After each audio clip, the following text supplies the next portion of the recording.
Hi అండి, అందరు నమస్కారం. నా పేరు కిరణ్. ఇప్పుడు మనం మాట్లాడుతున్నాము బ్రహ్మముడి సీరియల్ ఏం జరగబోతుంది, అలాగే ఇప్పుడు జరిగిండేదానికి తాతగారు కొమ్మలకి వెళ్ళారు, ముందు ఏం జరిగింది వాటి గురించి అంతా మాట్లాడదాం. అలాగే చాలా ఇన్ఫర్మేషన్ అయితే ఉంది సీరియల్లో. ఎందుకంటే ముక్కలు అవ్వబోతుంది అనేసి ఒకటి చెప్పాను. కావ్యాక ఆ మాట ఎందుకు చెప్పారు, రాజు గురించి ఆ మాట ఎందుకు చెప్పారు, అలాగే తాతగారు మళ్ళీ మనకి తిరిగి వస్తారా రారా, అలాగే మనకి వీళ్ళు రుద్రాణి గారు అసలు మనుషులన్నాక ఇంత ఘోరంగా ఉంటారా అనేసి ఈరోజు ఎపిసోడ్ చూసిన తర్వాత మళ్ళీ మనకు సోమవారం ఎపిసోడ్ చూసేటప్పటికి ప్రోమో వచ్చింది. ఆ ప్రోమోలు చూసేటప్పటికి అన్నిటికీ ఇంత ఘోరంగా ఉంటారా మనుషులు, ఇలా ఉన్నారా ప్రపంచంలో మనుషులు అనేసి అనిపించింది. మీకు కూడా అదే విధంగా అనిపించింటే ఖచ్చితంగా లైక్ చేయండి. అలాగే ఉన్న కొత్తగా వస్తాను మాత్రం ఖచ్చితంగా సబ్స్క్రైబ్ చేసుకుని ఫుల్గా మాట్లాడదాం, డీటెయిల్గా మాట్లాడతాం. చాలా ఇంపార్టెంట్ వీడియో, మీరైతే ఖచ్చితంగా మిస్ అవ్వద్దండి. ఎందుకంటే అక్కడ తాతగారు అయితే మనకు కావ్యాకి ఫస్ట్ ఏం చెప్పారు, మన కావ్యాకి, నేను ఈ మాట నీకు ఇంకా చెప్పలేకపోవచ్చమ్మా, కానీ నువ్వు రాజుని ఏమని చేయని ఆ ఇల్లుని మాత్రం కాపాడు అనేసి అన్నారు. అంటే కావ్య ఏదో ఒకటి చేసి ఆ ఇల్లుని ముక్కలు చేయకుండా ఆపాలి. ఎందుకంటే అందరూ కలిసి ఉండాలనేసి తాతగారు అయితే చాలా తాపత్రయపడతా ఉన్నాడు. అలాగే ఇప్పుడు కావ్య ఉంటే పుట్టింట్లో ఉండింది, లేకపోతే వీళ్ళింట్లో ఉంటే హాస్పిటల్లో ఏదో ఒక ప్రాబ్లం.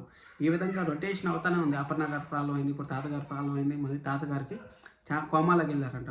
కోమాలోకి వెళ్ళారంటే ఇంక 20 రోజుల వరకు తాతగారిని మనం చూపారు. అలాగే అప్పు వాళ్ళ ఎపిసోడ్ గురించి మనం మాట్లాడుకోవాలి. ఎందుకంటే అప్పు పోలీస్ ట్రైనింగ్ అనేసి అప్పు వెళ్ళిపోయిన తర్వాత కళ్యాణ్ వాళ్ళ ఇంటికి వస్తాడు. కళ్యాణ్ వాళ్ళ ఇంటికి వచ్చినప్పుడు అక్కడ ఫ్యామిలీ డివైడ్ అవుతుందా లేదా అనేది, డివైడ్ అయినా కానీ ఎందుకంటే అందరూ అటెండ్ తిరిగారు. ఇప్పుడు అక్కడ మాట్లాడడానికి ఎవరు లేరు. రాజు మాట్లాడలేకపోతా ఉన్నాడు, కావ్యాన మాట్లాడలేకపోతా ఉంది. అలాగే వాళ్ళ నాన్నగారు అయితే, ఇప్పుడు రాజు వాళ్ళ నాన్నగారు అయితే, నేనైతే ఆస్తిని పంపకాలు చేస్తాను అనేసి అంటారు. ఆస్తిని పంపకాలు చేస్తే మధ్యలో ఏమైనా ఇంటి మధ్యలో ఏమన్నా వేరే లైన్ వేస్తారా, లేకపోతే తాతగారు వచ్చిన తర్వాత ఎలా రియాక్ట్ అవుతారు ఏమి అనేది చాలా ఇంట్రెస్టింగ్ ఎపిసోడ్స్ అయితే రాబోతున్నాయి అనేసి మనకి ఇన్ఫర్మేషన్ అయితే వస్తూ ఉంది. కానీ ఖచ్చితంగా వస్తుంది అనేసి నాకు అనిపిస్తుంది. అలాగే బ్రహ్మముడి సీరియల్ యాజ్ యూజువల్గా మంచి స్టోరీ లైన్కి వచ్చింది. ఇదే స్టోరీ లైన్ కానీ కంటిన్యూ అయిందంటే చాలా బాగుంటుంది. మళ్ళీ కావ్యకి రాజుకి ఎలాంటి మనస్పర్ధలు వస్తాయి, ఎందుకంటే తాతగారు అదే పదే చెప్పారు, నేను ఇంకా నీతో మాట్లాడలేకపోవచ్చు అంటే తాతగారు మనకు వస్తారా అనేది కూడా డౌట్. ఎందుకంటే ఇప్పుడు తాతగారు అక్కడ ప్రాబ్లంలో అయితే ఉన్నారు. అలాగే ఇక్కడ మనకు వాళ్ళు ఇన్స్టాగ్రామ్లో వీటిలో ఫోటోలు అయితే పెట్టారు కదా, షూటింగ్ ఫోటోలు ఇప్పుడు పెట్టారంటే ఇంక 15 రోజులు 20 రోజులు టెలికాస్ట్ అవుతుంది. ఎవరు ఎక్కడికి పోవట్లేదు, అందరూ ఆ ఇంట్లోనే ఉంటారు. ఇది మాత్రం పక్క. అక్కడ ఏం జరుగుతుంది, తాతగారు అయితే బయటకు వస్తారు, క్షేమంగా బయటకు వస్తారు. 100% రావాలి కూడా. ఎందుకంటే తాతగారు కానీ రాకపోతే చాలా ప్రాబ్లం అవుతుంది. సీరియల్ మళ్ళీ ఇంకా లిటరల్లీ ఆ సీరియల్ చూసాక మనం అలా అవుతుంది. ఎందుకంటే బామ్మగారు ఎంత బాధపడతా ఉంటారో అన్నీ చూసాము. అందుకోసం అనేసి తాతగారు అయితే క్షేమంగా తిరిగి వస్తారు. అలాగే ముక్కలు అవుతుంది అంటే 70% వరకు ముక్కలు అయ్యే ఛాన్సెస్ అయితే హైగా ఉన్నాయి.